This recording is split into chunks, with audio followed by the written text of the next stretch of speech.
Here's another typical Cummings poem. At first glance, it seems silly and chaotic. But when you look at it for a moment, it has an underlying logic to it. The title is pretty mysterious to most. To be honest, I don't know why the title of the poem is 9. But I have noticed that there are 9 ticks and talks in the text, and I suspect that is where the title comes from. Let's read it and see what we can make of it. There are so many clocks everywhere telling people what talk-tick time it is.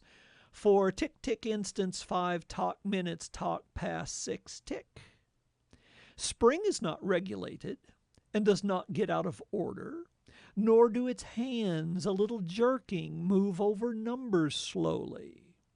We do not wind it up. It has no weights, springs, wheels inside of its slender self. No, indeed, dear, nothing of the kind. So when kiss spring comes, we'll kiss each kiss other on the kiss lips, because tick clocks talk don't make a talk tick difference to kiss you and to kiss me. Okay, pretty confusing, right? Now let's read it again and omit the ticks and the talks and the redundant kisses. There are so many clocks everywhere telling people what time it is. For instance, 5 minutes past 6. Spring is not regulated and does not get out of order, nor do its hands, a little jerking, move over numbers slowly. We do not wind it up. It has no weights, springs, wheels inside of its slender self. No, indeed, dear, nothing of the kind. The it in the previous stanza, by the way, refers to spring. So when spring comes, we'll kiss each other on the lips because clocks don't make a difference to you and to me. Well, that makes a lot more sense, right? So the question is, why does Cumming inject all those ticks and talks and those extra kisses to create incoherence? Well, think about this.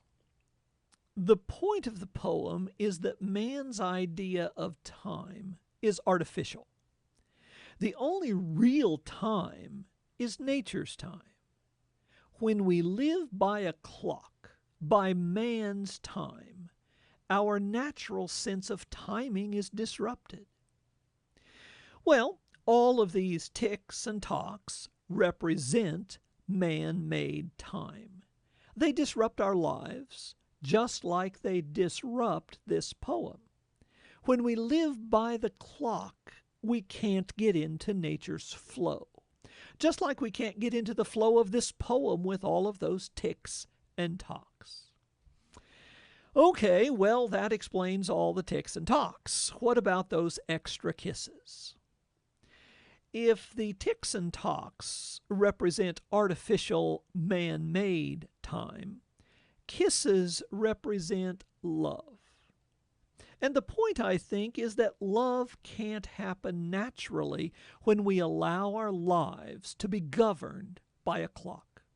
Lots of things in life get gommed up by man's time schedule, including love. It doesn't flow naturally. But if we get in tune with nature's timetable, everything works naturally, just like this poem reads naturally if we get rid of those artificial elements. So this is a poem celebrating nature and the healthiness of natural cycles. The theme of the poem, I suppose, is that when we move away from nature and allow ourselves to be governed by the clock, our lives become disjointed and out of balance.